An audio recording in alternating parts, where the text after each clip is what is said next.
I was 9 years old the first time I realized my parents didn't see me the same way they saw my brother. His name is Derek, 2 years older than me, better looking, louder, more athletic, and as my mom used to joke, born lucky. I'm Jim. I'm 33 now, and if you ask anyone who knew us growing up, they'd probably describe me as the quiet one, or the other one. Derek got the spotlight, the applause, the proud smiles. I got polite nods and an occasional, "That's nice, honey," before the conversation turned back to whatever amazing thing Derek had done that day. It wasn't always cruel, at least not at first. It was more like indifference, the kind that wraps around you slowly, like a draft you don't notice until you're shivering. We grew up in a middle-class suburb in Illinois. My dad was an accountant, stern, quiet, rarely home before 7.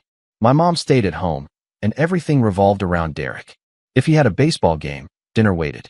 If he forgot his science project, she'd rush to the school with it, still in her slippers.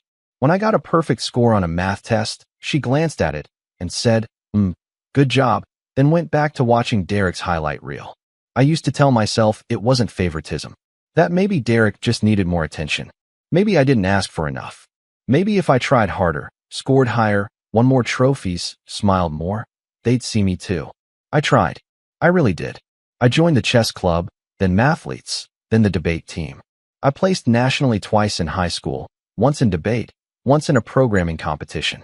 My mom's reaction? That's nice, but Derek got A++ in chemistry. Can you believe it? That class is brutal. My dad didn't say anything at all. Derek, for his part, wasn't a monster. At least not then. He was charming, confident, and effortlessly likable. He knew how to work a room. Teachers adored him. Coaches practically worshipped him. He got drunk at a party junior year and wrecked his friend's car into a fence. My parents blamed the fence. Those people shouldn't have put it so close to the road, my mom muttered, arms folded, defending him to the police like a lawyer on payroll. He didn't even get grounded. I, on the other hand, once came home 5 minutes late from tutoring and got a lecture about respecting the family's time. When I tried to push back, Mom snapped, "Don't you dare act like Derek. You're better than that." I remember staring at her, stunned, thinking, better? You don't even see me. That was the first time I felt it. Not just the unfairness, but the cold weight of being invisible. By the time we were in college, the difference in treatment was so blatant, it was almost comedic. Derek got a full ride, not academic, not athletic, just fully paid by my parents. He wanted to find himself, so he changed majors 3 times, dropped classes mid-semester, and spent 2 years abroad studying business, which mostly meant traveling through Europe on my parents' dime. He sent them selfies from beaches and bars. They hung each one on the fridge like he was solving world hunger. Me? I got partial scholarships, worked 2 part-time jobs, and still graduated a year early. I taught myself coding between shifts at the campus coffee shop, pulling all-nighters in the library while Derek was in Prague networking. When I asked for help with rent one semester, just one semester, my dad sighed and said, "We can't keep bailing you out, Jim. You're an adult now." Bailing me out. I didn't drink, didn't party, never got in trouble. I just wanted to keep the heat on in December. I moved out the day after graduation and never looked back. Didn't even wait for the ceremony. My parents didn't notice until I mailed them my diploma.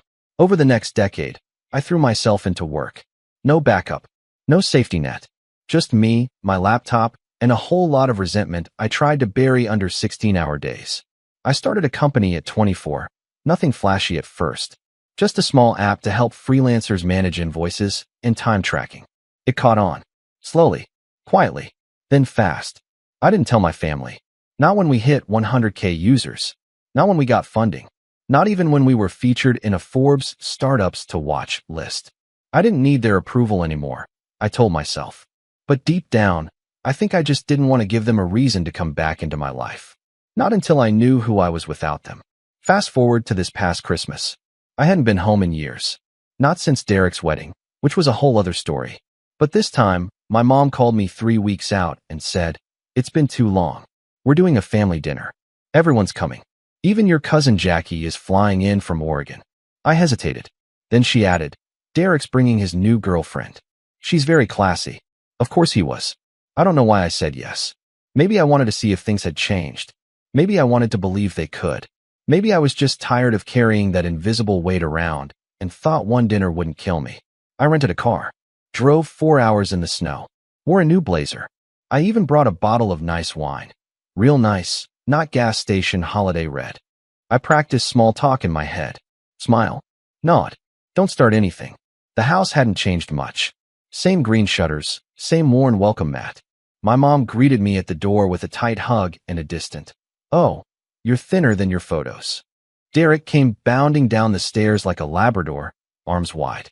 "Jimmy, look at you, man." I smiled, shook his hand. "Hey, Derek." His girlfriend, Melanie, was tall, graceful, and clearly used to being photographed. She gave me a once-over and said, "You're the tech guy, right?" "I guess," I said. Dinner was roast beef, mashed potatoes, and a dozen side dishes I barely remembered liking. We were all crammed into the dining room, 12 people elbow to elbow, laughter bouncing off the walls. Derek dominated the conversation, as usual, telling a long-winded story about how he almost met Mark Cuban at some charity golf event. My mom clapped like he'd won a Pulitzer. My dad chuckled politely between sips of scotch. I mostly stayed quiet, ate slowly, nodded when spoken to, until Jackie, bless her, turned to me mid-meal and said, "So what have you been up to, Jim? I heard your app did pretty well." The room paused. I hadn't planned on saying anything. I was going to let the night pass like all the others, unnoticed. But something in me shifted.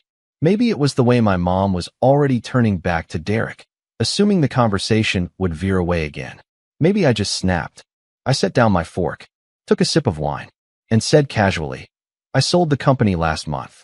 30 million. The silence was immediate and perfect. Then Derek coughed, like violently. Wine sprayed from his nose. Melanie gasped and handed him a napkin. My mom stared at me like I'd confessed to arson. "Wait," she said slowly, voice high and tight. "You sold it? You mean your little app thing?" "It wasn't that little, Mom." "But 30 million? I shrugged. "Yeah, after taxes and fees, it'll be less. But still enough." Derek dropped his napkin. "Are you joking?" "No," I said, meeting his eyes. "Why would I joke about that?" His face turned red. Then he laughed, sharp and forced. "Okay, so where's my cut?" I blinked. "Your what?" "My cut," he said louder now. "You made millions because I inspired you. You always wanted to beat me, right? That was your whole thing growing up. So I deserve something for that." My mom's hand shot up. "Derek's right." I turned to her, genuinely stunned. "Excuse me. You owe him," she said, like it was the most obvious thing in the world. "He was your role model. You wouldn't have done any of this without trying to catch up to him." That's when something inside me cracked. But I didn't yell, didn't storm off.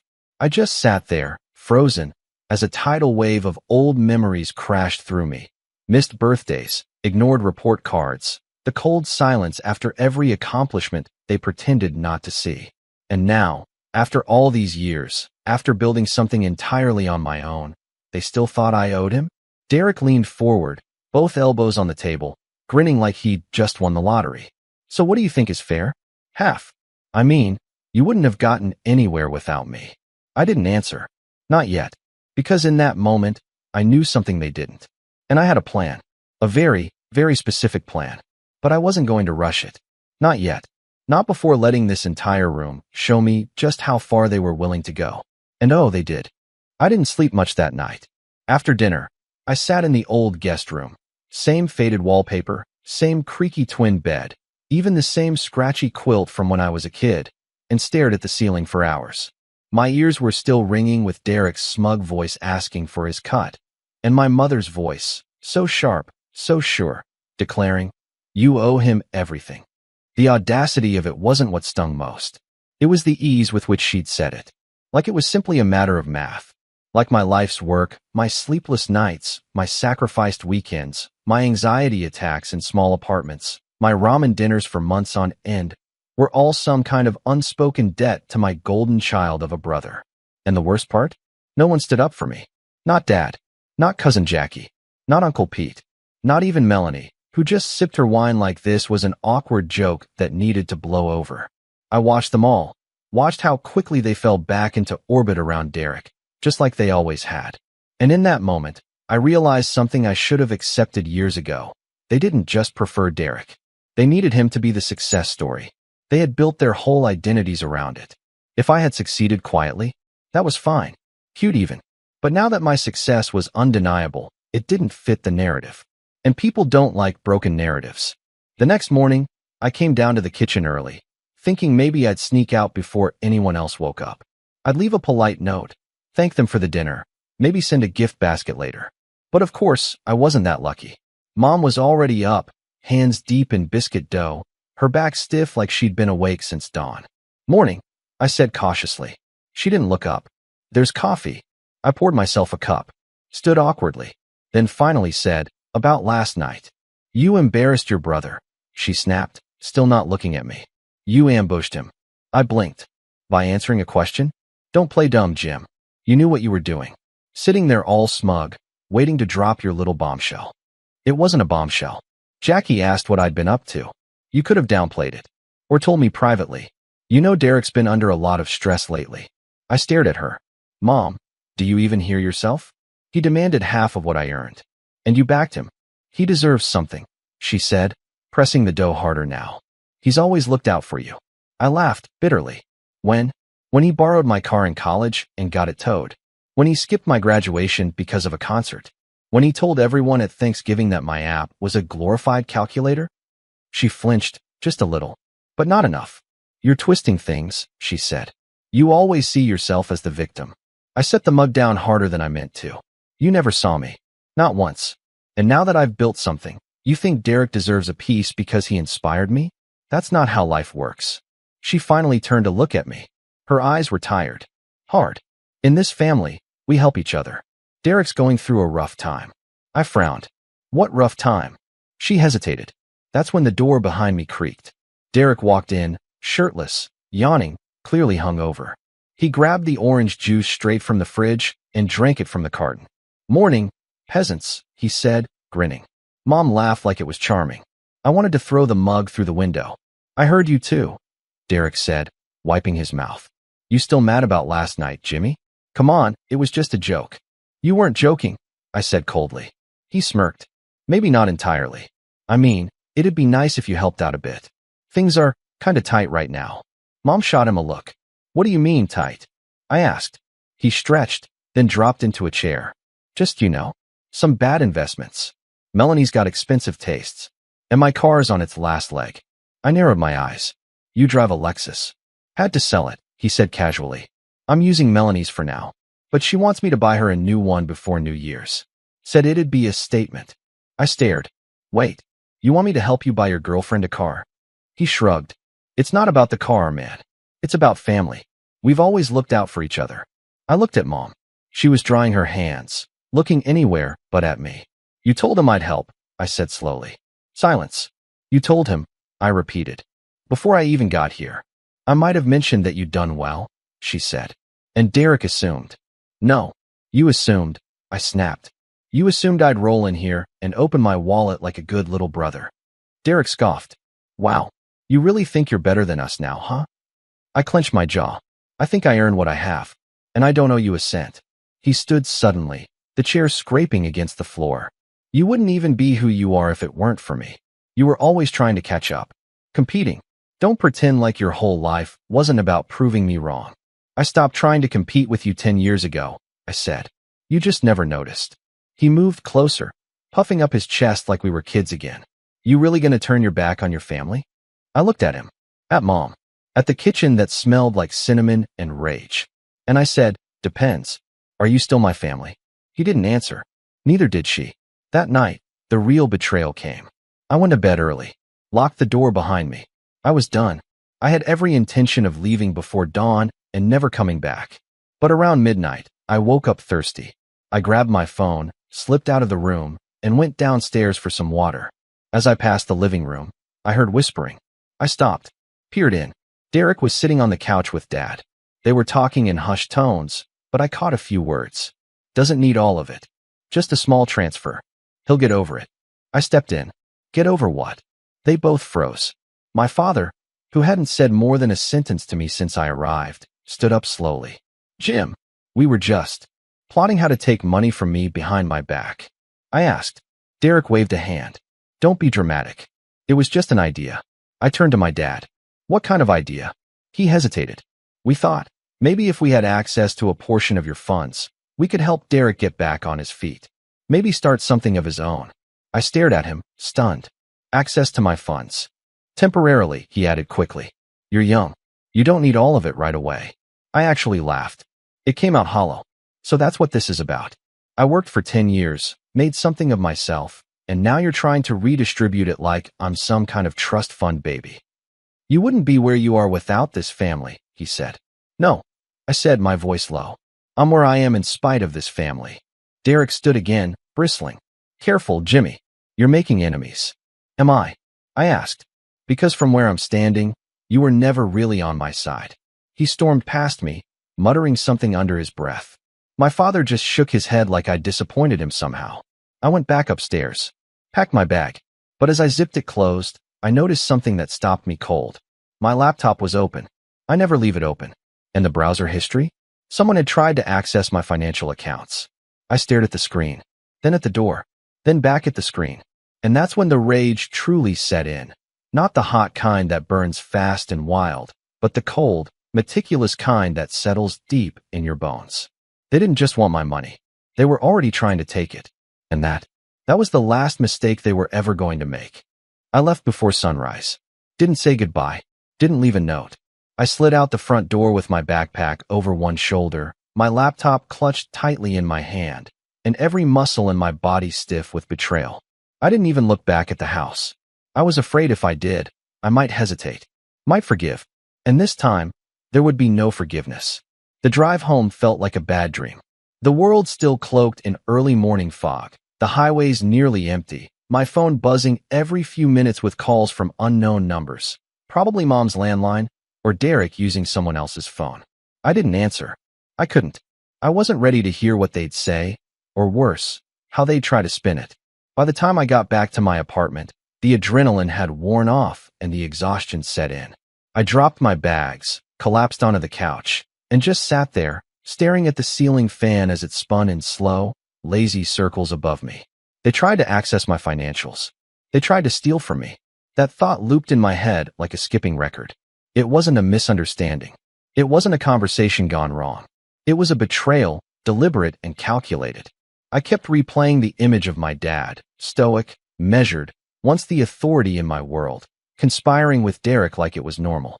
Like I was just a piggy bank they were entitled to shake loose. The worst part? I wasn't even surprised. I should have seen it coming. All those years of being second place, the overlooked son, the backup plan. In their eyes, I'd always been the side character. My success. A fluke. A happy accident that could be redirected to help the family. Meaning Derek. Always Derek. But knowing that didn't make it easier. For the first week, I didn't do much. I canceled meetings. Ignored texts. Turned down interviews. My assistant, Emily, kept asking if I was okay, and I kept replying with vague, just under the weather messages. I wasn't ready to explain. Not yet. I sat with the silence. Let myself feel it all. Anger, sadness, confusion, even guilt. Not guilt for refusing to share my earnings, but for still caring. For still hoping, deep down, that my family might someday choose me. It was pathetic, really. On the 8th day, I finally opened my laptop. Not to check my bank account or read the latest articles about the acquisition, but to look at the security logs. I wanted to know exactly what they tried to do. It was worse than I thought. Derek had guessed the password to my old email, the one linked to some outdated accounts I rarely touched anymore. It was a variation of our childhood dog's name, something I'd never think twice about. But he had. And from there, he tried to reset access to several backup logins. Luckily, multi-factor authentication saved me. But the intent was clear. He didn't just want money. He wanted access. That flipped a switch in me. Suddenly, I didn't feel numb anymore. I felt focused. I spent the next 2 weeks doing a complete overhaul. New passwords. 2-factor keys. Lockdowns on every account. I hired a cybersecurity consultant. Paranoid. Maybe, but I wanted every angle covered. I even created decoy accounts, just in case. If they ever tried something like this again, I'd be ready. But that was just the start.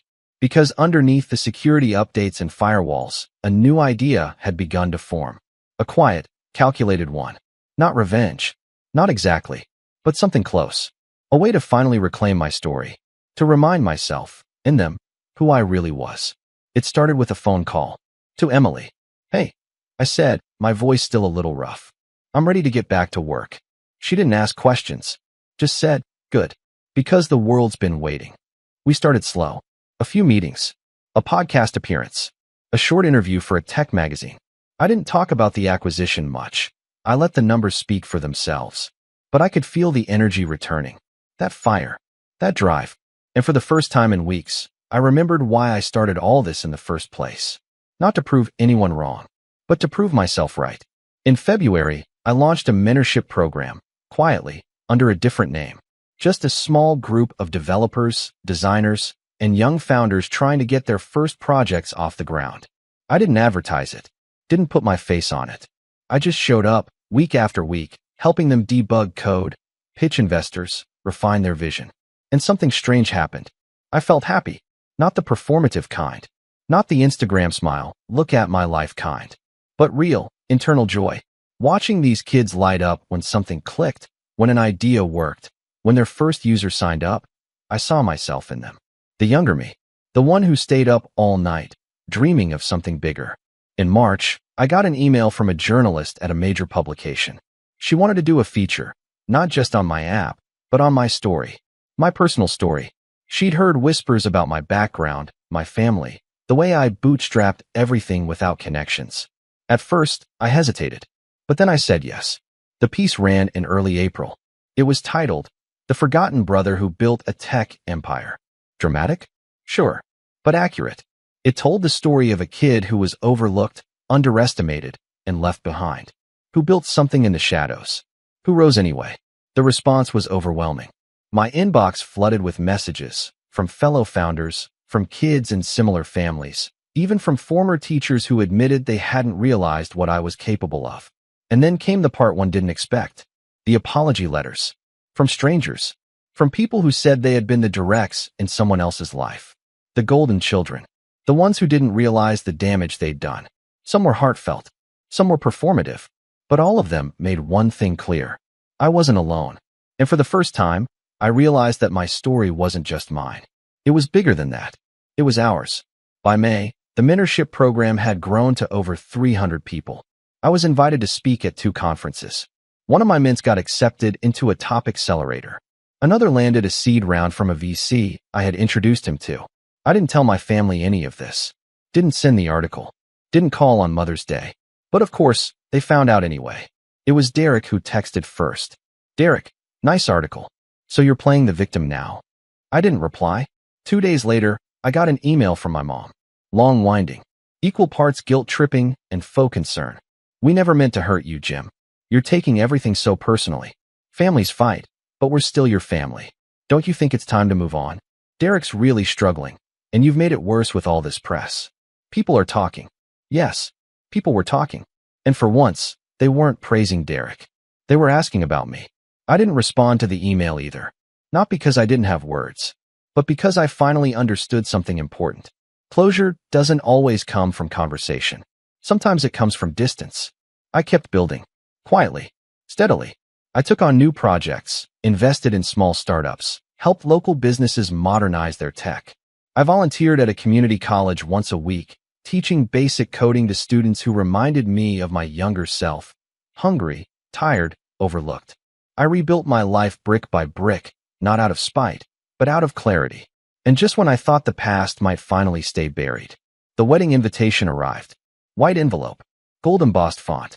Derek and Melanie. They were getting married in September. And guess who was listed as best man? Not me, of course.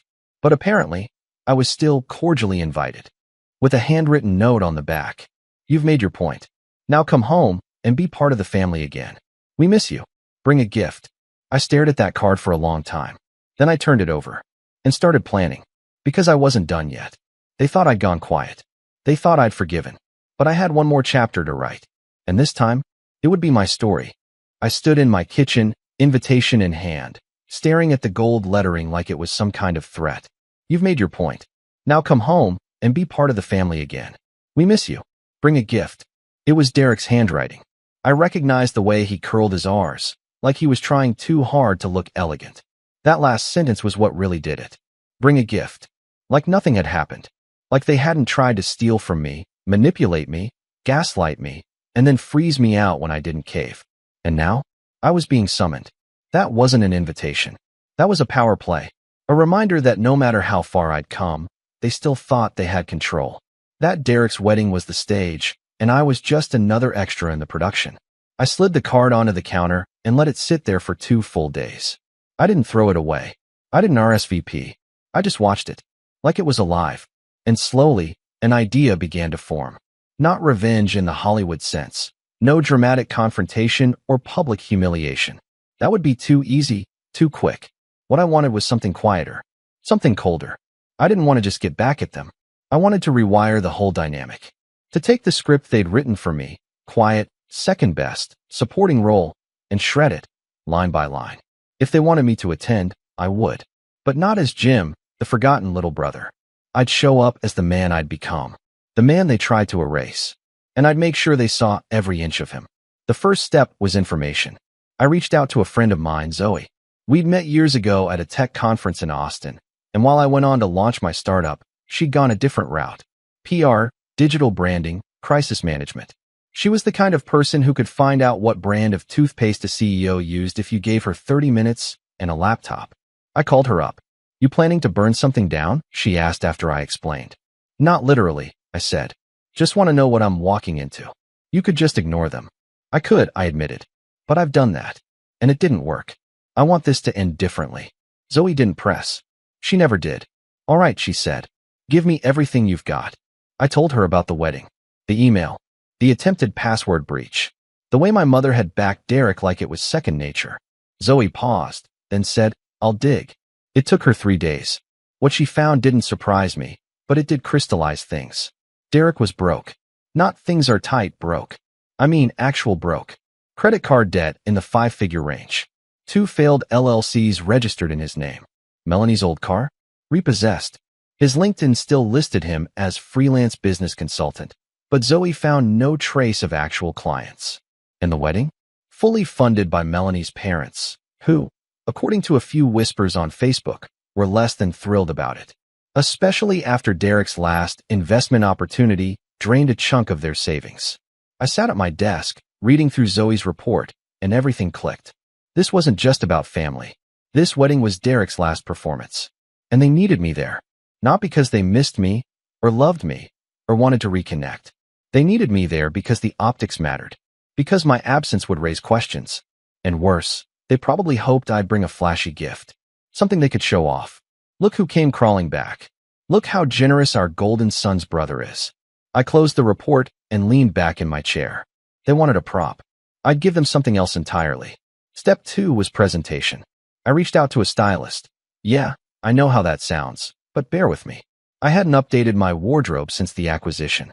I had a couple nice blazers, some tailored button-downs, but nothing that screamed, "This guy sold a company for $30 million and doesn't need to prove it to you." That was the look I wanted. Polished, but subtle. Confident, not flashy.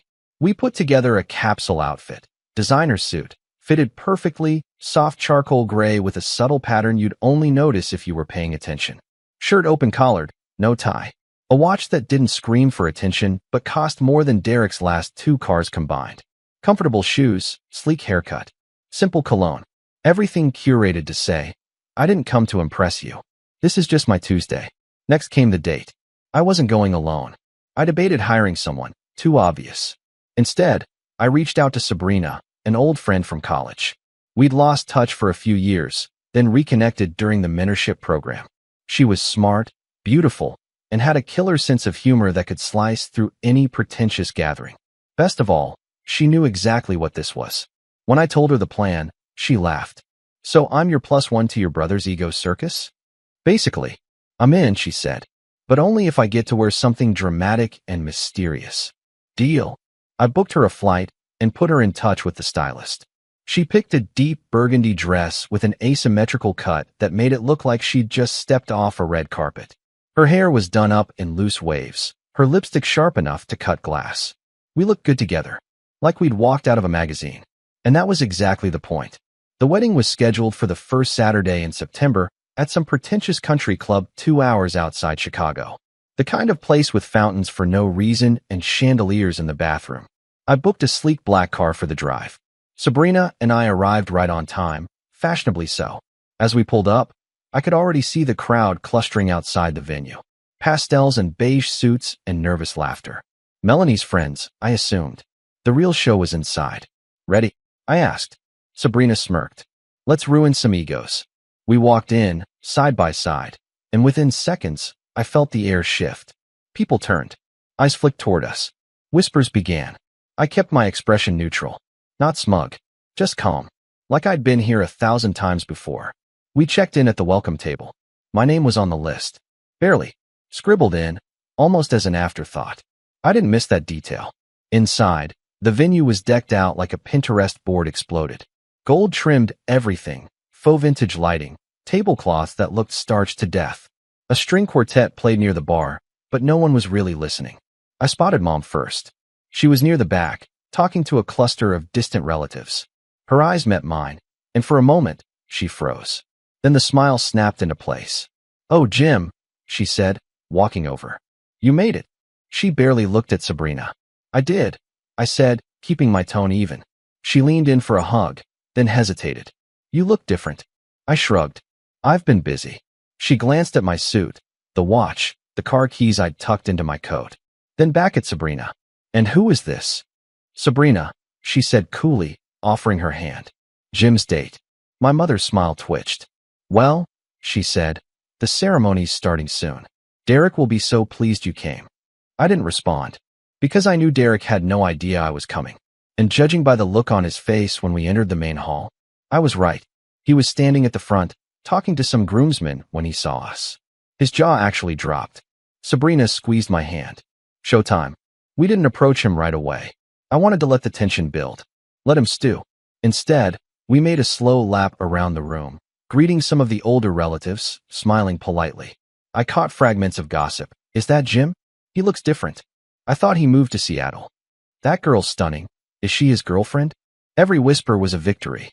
Eventually, we made our way toward the groom. "Jimmy," Derek said, arms wide like he was greeting an old friend. "Man, you made it." He pulled me into a quick, one-armed hug. I didn't return it. "Hey, Derek. Congratulations." He looked me over. "Wow. Look at you. All cleaned up. Got a date and everything." Sabrina smiled tightly. "Hi. Heard a lot about you." "I'll bet," Derek said, eyes flicking back to me. "So, I assume you got the registry." I did. He waited. I didn't elaborate. A flicker of irritation crossed his face. "I mean, not that you have to get anything from it," he said. "Just suggestions. We're really hoping for the espresso machine, though. It's top of the line." "Good to know." He laughed awkwardly. "So, how's work?" "Great," I said. "I'm mentoring a few startups now. Staying busy." "Still milking that app sale, huh?" he said with a smirk. Sabrina's eyebrow lifted, but I touched her arm lightly. "Let it go. For now," I said. "Money's a tool. It's how you use it that counts." He didn't like that. Not one bit. I could see it in the way his smile tightened. He didn't have control. Not anymore. And he knew it. He was scrambling, trying to figure out what angle he had left. He had no idea that the real move was still coming. Because I wasn't just here to make a statement. I had something to deliver. But not yet. Let him sweat. Let him wonder. Let the mask slip. And when it finally did, I'd be ready. The ceremony was exactly what I expected. Overproduced, overlong, and overwrought with performative vows written like Instagram captions. Melanie was beautiful, of course. She always was. But her smile didn't reach her eyes, and Derek looked more like a man closing a deal than someone pledging his heart. When the officiant declared them husband and wife, Derek gave a victorious nod to the crowd like he'd just won a game. I clapped politely. Sabrina leaned in and whispered, "This whole event feels like a grand delusion." "It is," I murmured. But every delusion eventually pops. And mine was coming. During the cocktail hour, we made our way through the crowd. I let Derek see me talking to the wealthiest-looking guests. I let him overhear my conversations with investors, a founder I'd helped fund, a woman who ran a foundation I'd donated to. None of it was loud. None of it was showy. But it was visible. I made sure of that. And Derek noticed. He kept glancing over, trying to laugh louder, smile bigger, shake hands harder. But I saw it. The twitch in his jaw, the fidgeting, the hollow eyes scanning for leverage. He found none. When it was time for the reception dinner, our table was tucked far in the back corner, next to the coat check. Clearly not a mistake. Mom had arranged the seating chart. Her final, petty move to remind me where I stood in the family hierarchy. Sabrina just smiled. Best view of the exits. I'll take it, I said. The speeches began shortly after dessert. Melanie's maid of honor gave a shaky, tearful toast about loyalty and dreams and the beauty of believing in someone who hasn't found themselves yet. It sounded more like a eulogy than a wedding speech. Then it was Derek's best man, a college friend who told an endless story about a trip to Cancun, punctuated with forced laughter and inside jokes no one else understood. And then came the surprise. We'd like to invite Derek's brother up to say a few words, the MC said. I blinked. No one told me I'd be speaking. Derek was smirking again. That old, oily smirk. The one that said, let's see if you squirm. I stood slowly. Sabrina gave my hand a squeeze. You got this. I walked up to the mic, feeling every eye in the room turned toward me. Some faces curious, some wary. Mom's expression was unreadable. Dad's was tight. Derek stood near the sweetheart table, arms crossed like he was about to enjoy the show. I tapped the mic. Evening, everyone. A few scattered claps.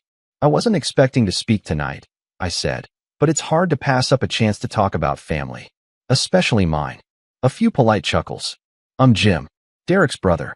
The quiet one, as some of you might remember. The kid who liked books more than baseball, who wasn't exactly prom king material. Growing up, it was clear I was different. And in our family, different didn't mean special. It meant less. The room stilled. I used to think maybe if I worked hard enough, achieved enough, became enough, I'd earn a seat at the table. But what I've learned, what I want to share, is that sometimes the table is broken. Sometimes the people who are supposed to lift you up will weigh you down, and they'll call it love. I glanced at Mom. Her jaw clenched. Derek frowned. But I'm not here to drag old wounds into a new marriage. I came because I wanted closure. And maybe, in a strange way, to say thank you. Because the distance you all created, the silence, the rejection, the betrayal, it taught me something important. I looked right at Derek now. It taught me to survive without you, to succeed without you, to build something no one thought I could. And while you were busy being the golden boy, I was quietly building a life, a business, a legacy. His smile was gone now. Dead silence. I took a deep breath. So congratulations, Derek, on your marriage, on your new life. I sincerely hope it's everything you wanted. And as for the past, consider this my final gift. I stepped down without waiting for applause. There was none, anyway, just stunned silence. Sabrina stood as I returned to our table. We didn't sit. We walked out, calm, composed, like the scene was already behind us. As we passed my mother, she reached out and grabbed my arm. Jim, she hissed, what do you think you just did? I told the truth, I said. You embarrassed the family.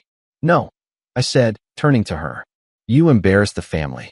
Years ago, every time you looked through me, every time you built Derek up while tearing me down, you just never thought I'd have a voice loud enough to echo. Her face turned pale. You've always been so dramatic. And you've always been so small.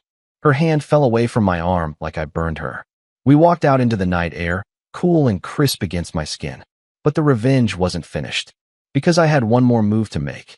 3 weeks after the wedding, a letter arrived at Derek and Melanie's new apartment. A wedding gift, hand-delivered.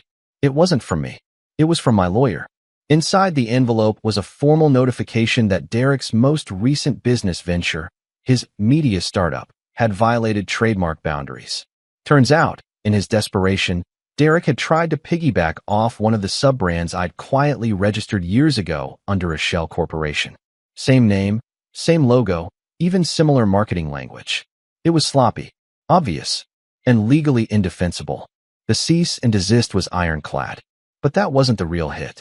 Attached to it was a separate document, a legal claim for damages, projected loss of brand integrity, and a full audit request of Derek's financials for the past 18 months. Melanie's parents, who had co-signed his latest loan, got a copy too. So did the local business bureau. And just like that, the curtain fell. I didn't need to drag him through the courts. I knew Derek didn't have the funds to fight it. The mere threat of a lawsuit, one that Melanie's parents would be on the hook for, was enough. 3 weeks later, I received a text. Derek, why are you doing this? You already won. I stared at the screen for a long time before replying. Me? No, Derek. I survived. There's a difference. He didn't reply. A month later, I heard from a mutual contact that Melanie had left him. Her parents had pulled all funding, and the apartment they'd rented on credit was gone. Derek moved back in with my parents. Temporarily, of course, just until he got back on his feet. He never did. As for me, I kept going. I grew the mentorship program, launched a nonprofit to support underrepresented youth in tech, and continued investing in startups that reminded me of my own journey. I bought a house on the coast, quiet, clean, with a wraparound porch where I could watch the waves roll in while sipping coffee. I stopped wondering why they didn't love me the way I wanted, because I'd finally learned how to love myself in the way I needed. And that was the real revenge. Living a life they could no longer touch. Living a life they never believed I could have. Final line. I never gave them a seat at my table again, and I never missed their voices at mine.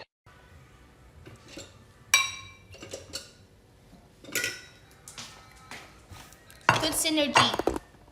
Now, this pan is hella heavy. Holy crap. Like, it's actually, I'm struggling to pull it up right now.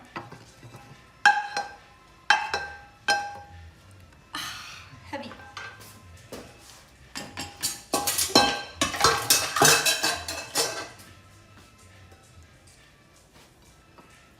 Okay, I'm giving this to Zane. I'll be back.